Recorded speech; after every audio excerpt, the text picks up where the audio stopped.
What is speaking with genuine conviction about the higher meaning and purpose of our work?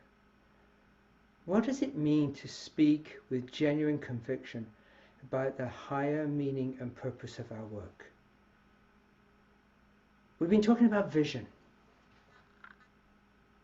and how we communicate that, how we know what our vision is. Hi, my name is John Whitehead. I'm a leadership and executive coach, and I've been doing a series on the work of Kouzes and Posner's The Leadership Challenge. And there are 5 practices within that book. The second practice, which is inspiring a shared vision, and the 6 behaviors within that. One of which is this one I just stated. Speaks with a genuine conviction about the higher meaning and purpose of our work. So if I was to ask you to think of your manager, boss, the CEO of your organization, or another, if you are the CEO of the organization, think of somebody else in your organization. If I was to ask you, how frequently does that person speak with genuine conviction about the higher meaning and purpose of your work? What would you say? Do they know what that is? We're talking about vision here. We're talking about where we want to take our organizations, what the vision is of the work that we're doing, what we're aspiring to.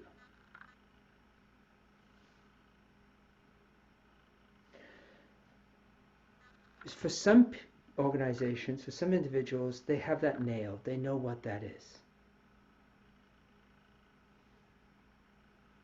I've had the pleasure of working with a number of ministers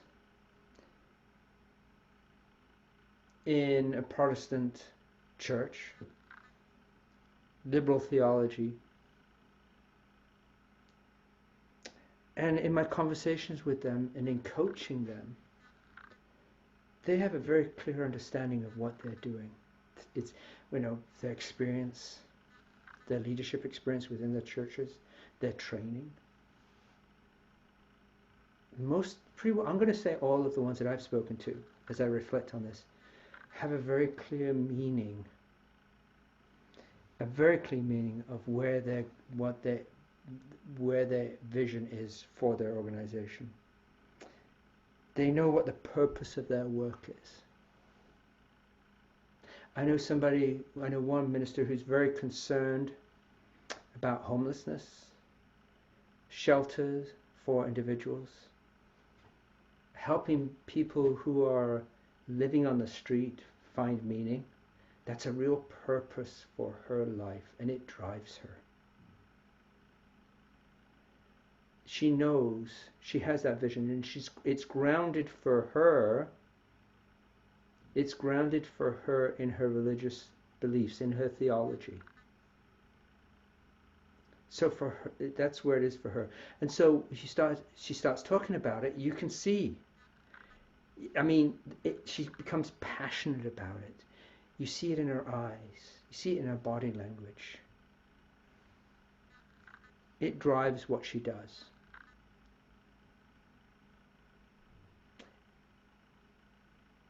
And she,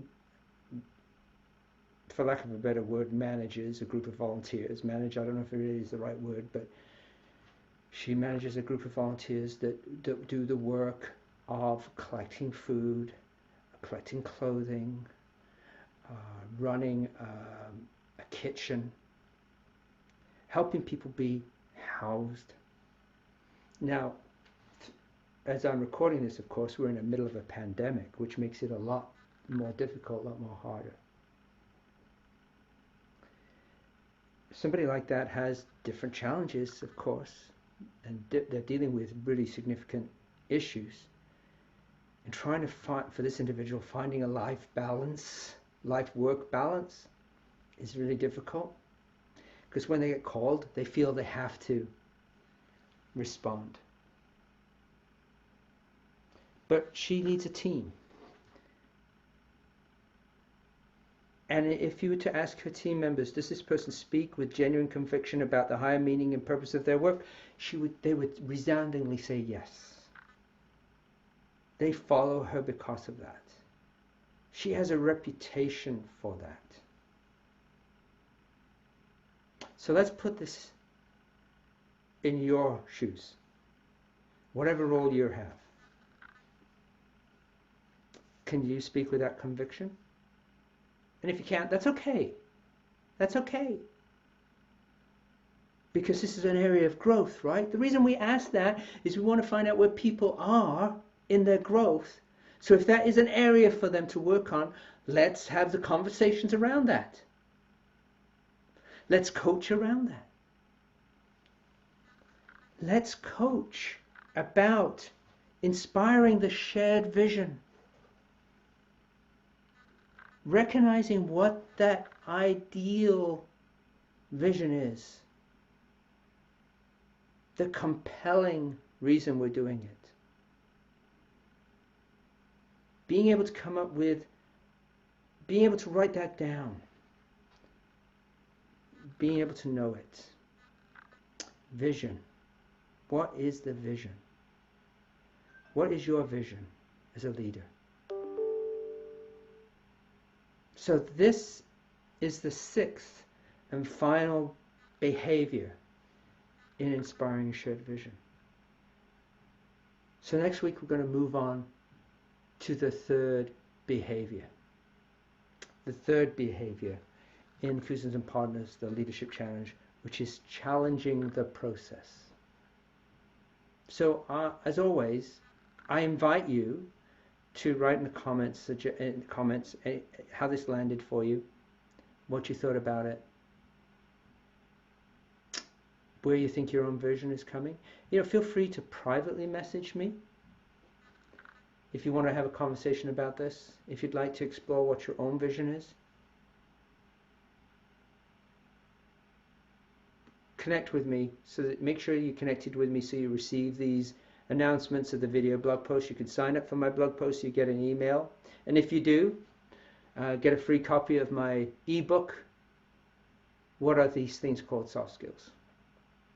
So again, thank you very much for watching me this week, listening to me, and looking forward to connect next week. Have a great week. We'll talk again.